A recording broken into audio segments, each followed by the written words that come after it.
Hi, I'm Allison Walther with Confluent.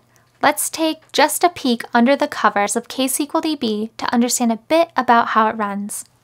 We're not going to go into a deep dive here. There's lots of good deep dive material about ksqlDB over on the Confluent blog.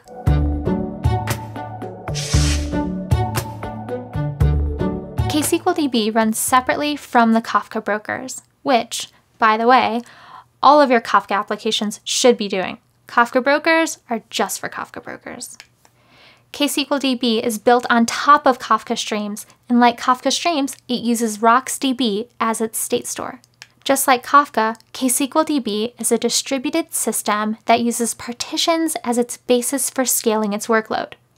We can have a single node, or we can scale out the nodes and they form a cluster.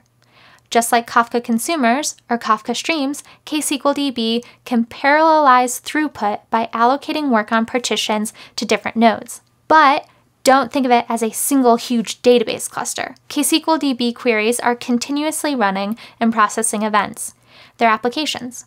So when it comes to deploying ksqlDB, think in terms of deploying applications.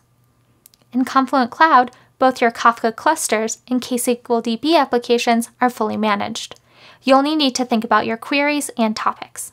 But sometimes you may need to run ksqlDB in self-managed mode, for example, in order to run a custom user-defined function.